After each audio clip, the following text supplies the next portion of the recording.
I wrote this somewhere around March 10th to March 11th after the world started losing its mind over the coronavirus, or COVID-19 it has become to be known by all the news sources. These are my opinions. You can agree, you can disagree, but to quote Clark Gable from the movie Gone in the Wind, I don't give a damn. As of today, March 13th, planet Earth is closed. This action is necessary to accommodate the rampant stupidity flying across the planet today. It has also been reported by unnamed sources that the Martians and Mercurites have diverted their invasion forces. Why? It was once thought by their leaders they would find intelligent life on Earth. For eons they watched our planet evolve. They marveled at the technological advances those puny humans made. In 1 century, they made great strides in medicine, weapons, philosophy, empathy, and to a degree, enlightenment. They were wiping out crippling diseases, extending life expectancies, and reducing birth rate mortalities. At one point, they feared the planet was in trouble in 1918. A disease unknown to the foreigners swept across the planet, decimating a third of its population. But they rebounded and forged forward. Still, man continued to battle back. They noticed other diseases that were rampant in the human race. After intercepted messages, they learned of smallpox, cholera, tuberculosis, whooping cough, typhus, polio, measles, mumps, and something called Ebola. By the Earth calendar, another cataclysmic event occurred. They called it World War II. While both of the invading armies were familiar with war, what they witnessed was frightening. With the exception of a few countries, the earth was on fire. In the end, they wept for the 60 million lives the conflict extinguished. But once again, those people on the paradise planet prevailed and came back stronger, smarter, and more resilient than ever. But then the tide began turning in a way no one could foresee. The invention of what the Earthlings called the iPhone made connectivity to all humans possible overnight. Information could be sent around the globe in a matter of seconds. Truly, it appeared the time was ripe to move in and glean the fruits of this advanced society's advances. Or was it? There was one invention they took for granted: television.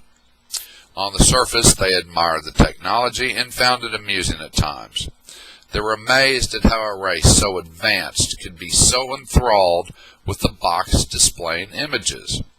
A once proud planet that thrived on hard work, resiliency, and physical exertion was becoming complacent, lethargic, and lazy. Still, if they got there in time, the prize was still worth taking. And then the unimaginable happened. They watched through their imaging devices a panic unseen in their centuries of studying the planet. A mass panic was gripping it. Was it a coming war? Was it a natural catastrophe? Were the bodies of water rising? Were storms ravaging the surface? No, it was none of these. Then what could it be? The question was answered when they decided to examine those boxes that were in every household across the world. For those that didn't have one, they were found congregating or at other gathering places, glued to every word the other humans were saying. Why? When they found the answer they were searching for, they were shocked. This race of people that had endured, suffered, risen again, and flourished were being convinced that the world as they knew it was coming to an end. Something called coronavirus was sweeping the planet, and it was the people in the boxes who were spreading the word. But it wasn't only the words they spoke, it was the way they spoke. They found themselves mesmerized by the bright spotlights, the smartly dressed hosts, and the headlines that kept changing. For several days, they too became transfixed with the box and those who kept talking to them. When the commanders of the invasion fleets were not receiving daily reports, they decided it was time to investigate what was going on. They were shocked. None of the normal duties or maintenance operations were being performed. Drills had been canceled. Debris littered the once pristine floors. When they identified the problem and held a high-level conference, they came to the same conclusion. In order for them to achieve their goals, they would have to cut the transmission and attempt to regain control and discipline of their people. They knew there could be backlash, but it was worth the chance.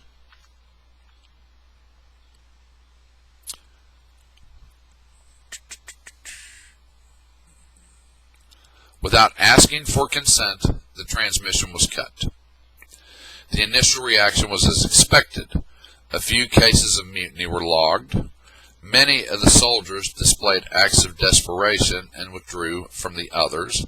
Sick bays were crowded with lethargic, lazy, mindless individuals. They had lost the ability to think for themselves and function. In a week, there were signs of improvement. The doctors verified the leader's fear. It was the box that had caused the epidemic. Turning off the box was the best medicine. With this newfound information, both forces convened a military conference to discuss future plans. It was agreed at this time all plans of conquest were put on hold until the people of the planet were able to regain their senses and become the resilient race they had studied and admired for centuries. During the conference, one of the leaders, who was considered an expert on the human race, brought up a saying he had gleaned from his intense studies that came from the 1980s Earth time. It was garbage in, garbage out. At the time, the saying baffled him, no longer. After studying the mysterious box and reading the doctor's reports, he now understood the words and their effect on the human race. How would it affect his people? It was decided the risk wasn't worth it. So, they weren't coming to conquer the planet in a sense. They were coming to consume those they had been studying, and one must be careful what they consume, shouldn't they? Now, I was going to end this, just read that and move on. But it reminded me of a discussion I had just a little bit ago. If you think that this is garbage, which, some of you will, that's okay. But let's talk about what has actually happened here.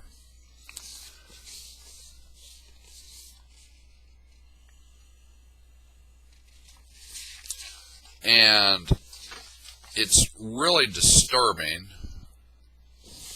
Where's my damn notes on it? Because this happened on Facebook not too long ago. And I have it here. Here it is. There was a meme posted. And it's, we've seen a lot of these in the last month, 2 months. And I thought I'd respond to it. So this is what the meme says. I see a lot of people being like, I would survive the coronavirus. I'm taking my chance. The way I see it, yeah, I'd survive it, but I might carry it to someone who wouldn't. And that folks is the problem. Now, my response to this was, that is the case with any infectious disease. Will you bunker down when the next round of flu or RSV strikes? Okay? Did I call anyone out? Did I make any slanderous remarks? Did I point my finger at anybody discussing their intelligence or lack thereof? Excuse me. That answer would be no. However, this are the responses that I got back. What if it was one of your family members that got the virus? Have you heard what they go through? Would you want your loved one to die by themselves? No one to hold their hand since no one can be around them. Worry about the next pandemic when it comes across. This one is here now. We got to, now. Capital letters. I guess I'm just too ignorant to read. Don't think about yourself. Think about the people you could pass it to. Now is not, again, capital letters, the time to be selfish. I'm going to get back to this selfish crap in a minute. Here's another response. It is Elisa, and my last name is not up for discussion, which I will admit, her last name was probably 4 or 5. Hell, it had more. It was like an old English name in the empirical times.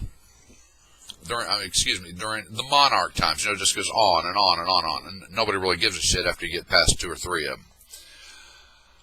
So that was her first point. 2, I've been in the medical field 25 years, and I am afraid of nothing for me. If I get it, so be it.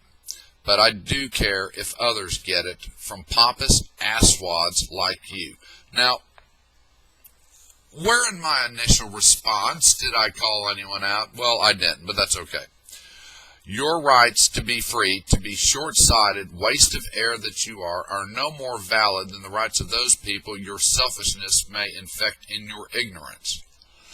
I am sorry for the cancer sufferers as well as the child with meningitis, but the sympathy is not to you. It is to those people who had to suffer your cold-hearted pomposity. Maybe you will catch it and bring a total waste of life to an end. Now, I did respond to these 2 fine women. To the first one, my response was duct tape in aisle 5, and to the second one, and Petco is having a sale on muzzles for stupidity. This is what, and God, I hate the word society, but this is what it has come down to.